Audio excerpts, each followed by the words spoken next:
Perkenalkan, nama saya Lisnawati. Saya seorang mahasiswi Universitas Islam Negeri Sultan Maulana Hasanuddin Banten. Di sini saya akan menjelaskan sedikit materi tentang pegadaian syariah. Apa sih yang kalian ketahui tentang pegadaian syariah?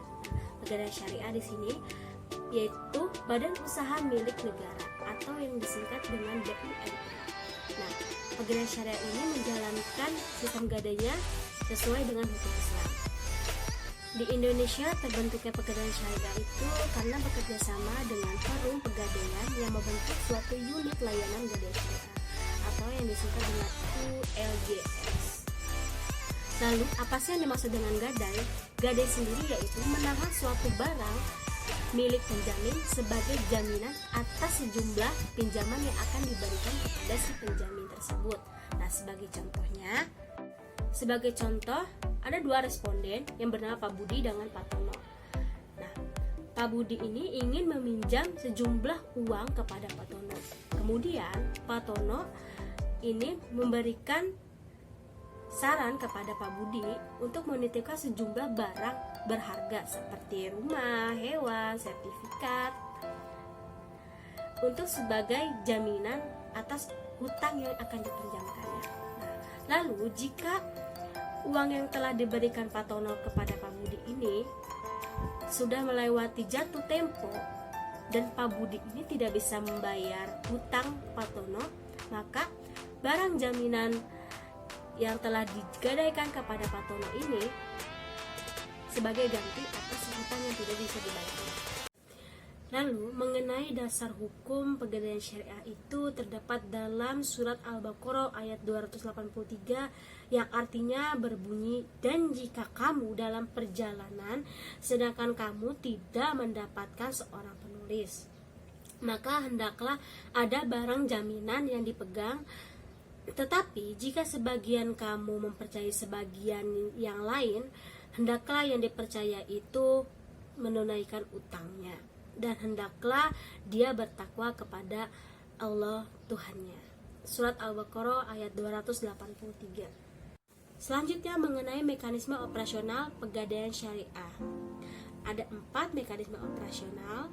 Yang pertama, nasabah menjaminkan barang kepada pegadaian syariah untuk mendapatkan pembiayaan. Nah, lalu kemudian pegadaian ini menaksir barang jaminan untuk dijadikan dasar dalam pemberian pembiayaan yang dapat diberikan oleh pegadaian syariah ini kepada nasabah. Nah, lalu yang kedua, pegadaian syariah dan nasabah ini menyetujui akad gadai. Nah, akad gadai ini mengenai beberapa hal seperti kesepakatan biaya administrasi, tarif jasa simpan, pelunasan, dan lain sebagainya.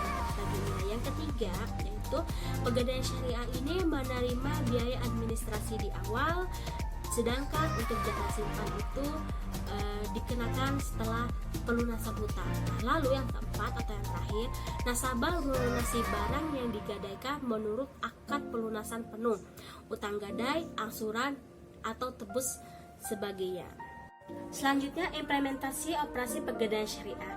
Nah, sebenarnya implementasi operasi pegadaian syariah ini hampir sama atau hampir mirip dengan pegadaian konvensional, yaitu menyalurkan uang pinjaman dengan jaminan barang bergerak. Nah, di mana proses prosedur untuk kredit gadai syariah ini sebenarnya sangat sederhana.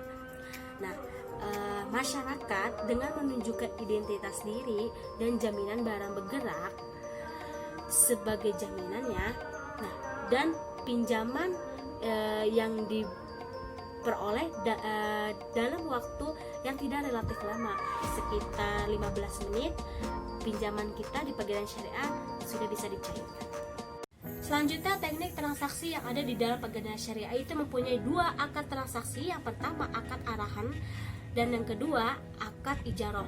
Nah, apa sih yang dimaksud dengan akad yang pertama ini atau akad arahan? Akad arahan yaitu menahan harta milik peminjam sebagai jaminan atas pinjaman yang diterimanya. Nah, pihak yang menahan ini memperoleh jaminan untuk mengambil kembali seluruh atau sebagian di hutangnya. Dengan akad arahan ini, pegadaian ini menahan barang bergerak sebagai jaminan atas utang nasabah tersebut. Nah, yang kedua, apa sih yang dimaksud dengan akad ijaroh? Akad ijaroh yaitu pemindahan hak guna barang atau jasa melalui pembayaran upah sewa. Nah, tanpa diikuti dengan pemindahan kepemilikan serta barangnya. Kemudian melalui akad ijaroh ini dimungkinkan bagi pegadaian untuk menarik sewa atas penyimpanan barang bergerak milik nasabah yang telah melakukan akad. Selanjutnya mengenai rukun gadai di dalam pegadaian syariat. Di dalam pegadaian syariat itu mempunyai 5 rukun gadai. Yang pertama, arahin atau orang yang menggadaikan. Nah, syaratnya itu orang itu telah dewasa, berakal, dapat dipercaya dan memiliki sejumlah barang yang akan dijadikan sebagai jaminan. Yang kedua, ada murtahin, yaitu orang yang menerima gadai dengan syarat orang, bank atau lembaga yang dapat dipercaya oleh rahin untuk mendapatkan modal dengan jaminan barang tersebut. Ketiga, ada mahun, barang yang akan digadaikan. Barang yang digunakan rahin untuk dijadikan jaminan dalam mendapatkan sejumlah uang. Nah, lalu rukun yang keempat yaitu mahun atau utang, sejumlah dana yang diberikan murtahin kepada rahin atas besar dasarnya tafsiran mahun atau barang yang digadaikan. Nah, yang kelima, rukun yang kelima yaitu ijab kubur. Selanjutnya mengenai tujuan pegadaian. Apa sih tujuan pegadaian? Nah, yang pertama, ikut melaksanakan dan menunjang kebijakan serta program pemerintah di bidang ekonomi dan membangun melalui penyaluran uang pembiayaan atau pinjaman atas dasar hukum gadai atau arahan. Nah, yang kedua, mencegah adanya pegadaian gelap dan pinjaman tidak wajar lainnya. Nah, lalu yang ketiga, pemanfaatan gadai bebas bunga. Nah, pada gadai syariah itu memiliki efek jaringan sosial.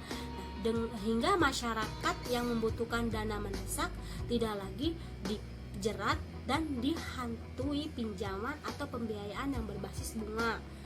Nah, lalu yang terakhir atau yang keempat, membantu orang yang membutuhkan pinjaman dengan syarat yang sangat mudah dan sederhana.